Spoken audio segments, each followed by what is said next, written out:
যখনই রামুর বাবা তাকে মারতে তেড়ে আসে তখনই সে নিজের সব জিনিসপত্র নিয়ে শহরে পালিয়ে যায়। সেখানে গিয়ে সে প্রায় 10 লক্ষ টাকা খরচ করে একটি ছোট হোটেল তৈরি করে এবং উদ্বোধনের সময় তার বাবা মাকেও আমন্ত্রণ জানায়। কিন্তু তার বাবা তখনও তার উপর রাগ করেছিলেন, কারণ সে কোটি টাকার জমি মাত্র 10 লক্ষ টাকায় বিক্রি করে দিয়েছিল।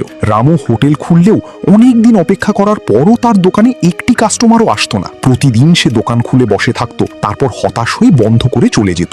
অবশেষে রাগের মাথায় সে একটি বোর্ড লাগায়, ফ্রি খাবার। এই বোর্ড দেখে এক ব্যক্তি সেখানে খেতে আসে, কিন্তু ভেতরে ঢুকেই অদ্ভুত দুর্গন্ধে বিরক্ত হয়ে কিছু না খেয়েই ফিরে যায়। এটা দেখে রামু কিছুই বুঝতে পারে না। পরে যখন সে দুর্গন্ধের কারণ খুঁজতে যায় তখন দেখতে পায় তার হোটেলের কাছেই একটি বড় আবর্জনার স্তূপ রয়েছে। এটা বুঝেই সে দ্রুত মিউনিসিপ্যালিটি বিভাগের লোকদের ফোন করে, কিন্তু তারা জানায় যে তারা 10 দিন পরে আসতে পারবে। তাই রামু একাই পুরো আবর্জনা পরিষ্কার করে ফেলে এবং একটি বোর্ড লাগায়, এখানে আবর্জনা ফেলা নিষেধ। কিন্তু পরের দিন সে দেখতে পায় আশেপাশের মানুষ আবারও সেখানে আবর্জনা ফেলছে। রামু কিছুতেই বুঝতে পারছিল না কি করবে। ঠিক তখনই একটু দূরে সে দেখতে পায় একটি দোকানের সামনে অনেক মানুষের ভিড়। কৌতূহলবশত সে সেখানে গিয়ে ইডলি খেয়ে দেখে স্বাদ যেন জাদুর মতো। এরপর কি হলো জানতে চাইলে কমেন্টে পার্ট 2 লিখুন।